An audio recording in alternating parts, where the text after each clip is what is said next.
So the New Body Project was actually started by accident. I call myself the accidental CEO.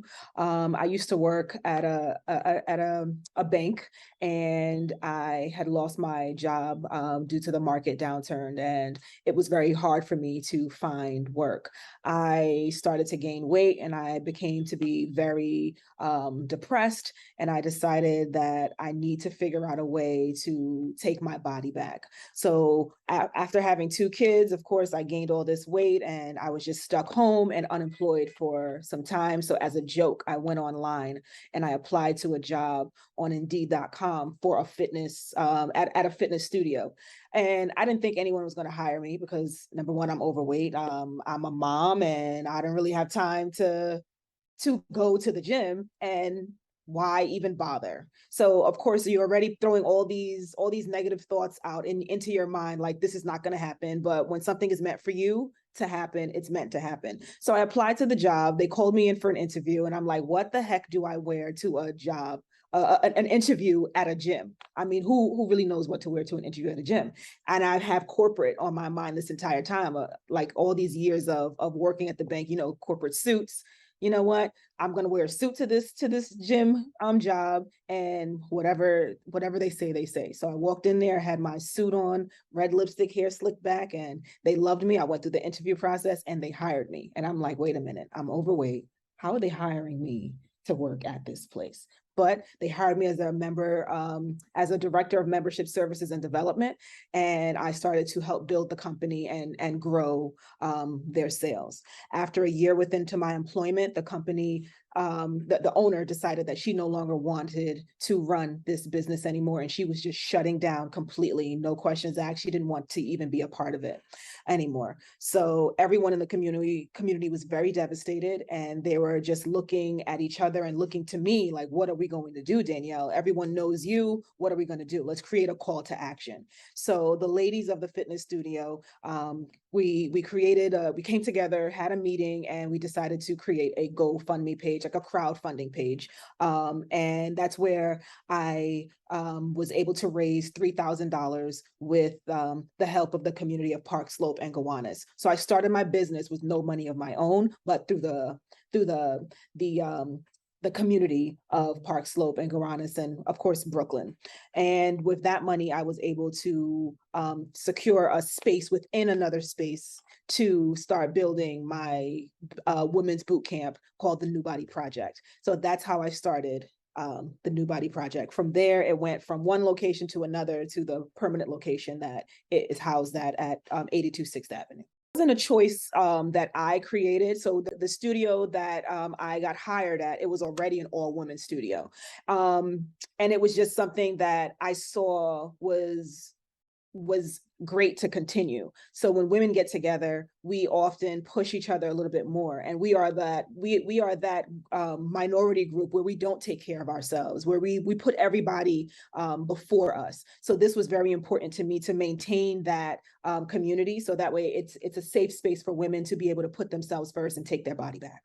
My favorite part of running the New Body Project is meeting all the people, all the different women. So the New Body Project is a collective of so many women from so many different backgrounds. So you can be working with an executive producer that has like 10 Emmys, and then working with just a girl that just around the corner that runs the coffee shop. So to be able to be around so many different women and learn so much from each of them, I think that's one of the best parts of my job. And watching the transformation, not just on how their body changes, but in the mindset that they have, that, you know what, you don't have to look this particular way. You don't have to be cookie cutter in order for you to feel strong, be healthy, and just be a dynamic woman all around.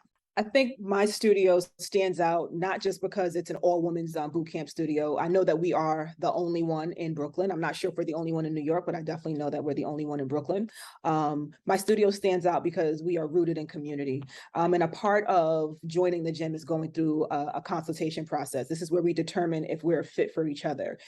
You tell me about your story, and then you hear about mine, and then we come together and we build a plan. We're not just the typical studio that just takes your money, and then if you don't show up, that it's okay. So we give you phone calls. We make sure that we're holding you accountable, and it's the same vice versa, where they're going to hold me and my staff accountable if we're not doing something that we agreed to do. So I think the fact that we're rooted in community, rooted in fellowship, is what sets us apart. The other big box studios just care if you're paying and don't care if you show up. I want to make sure that you're showing up, because when you make an investment in yourself, that also matriculates to your entire family as a woman. So the greatest challenge for me, I would have to say, hands down, was the pandemic.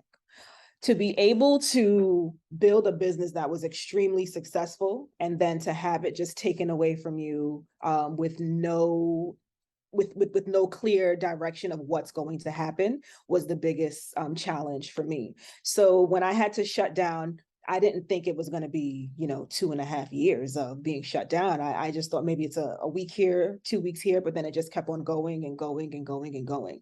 And that set me back into another space where I'm just in my head, and I am just dealing with all the thoughts of failure, like I'm failing, and I'm just, this is never going to end. So the biggest challenge, hands down, has been the pandemic. And then struggling through the pandemic of being a fitness owner, and then also gaining weight within myself, I'm like, okay, how can I speak to someone if I don't look this certain way? But then I had to tell myself, this is exactly what you preach to your community, Danielle. So you need to be able to take a look at that and understand that you don't have to fit that cookie cutter model that everyone so thinks that that's what you need to be in order for you to be a healthy, fit person who can train a class.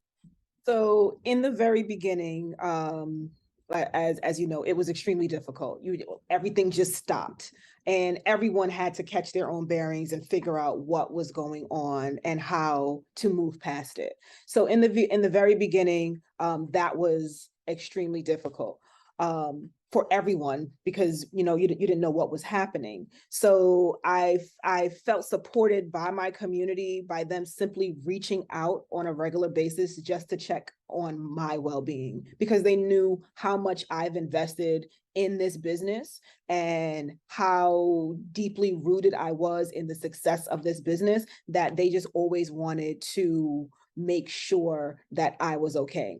Even despite the fact that we've been closed and we're finally reopening our doors, I received text messages, emails, everything that you can think of from these ladies, and I'll see them in the street walking by. They're just very family oriented. They just wanted to make sure that I was okay. I always felt supported by them in every step of the way, because number one, they helped me build my company, and they are the reason why the New Body Project exists. I think we positively contribute to Brooklyn and New York City as a whole, because we are allowing women to come into the studio and work out and take their body back.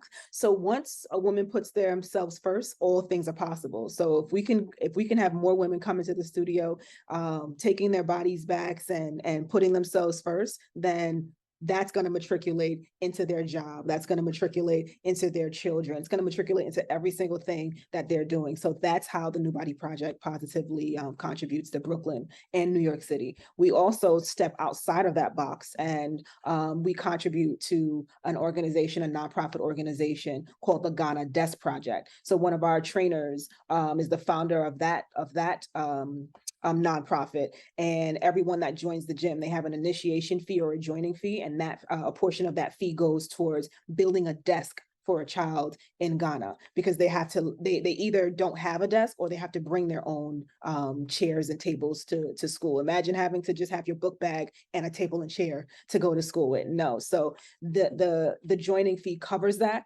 and we've donated so many desks so far. So that's also how the New Body Project gives back. So not just to Brooklyn, not just to New York, but we're in the continent of Africa as well.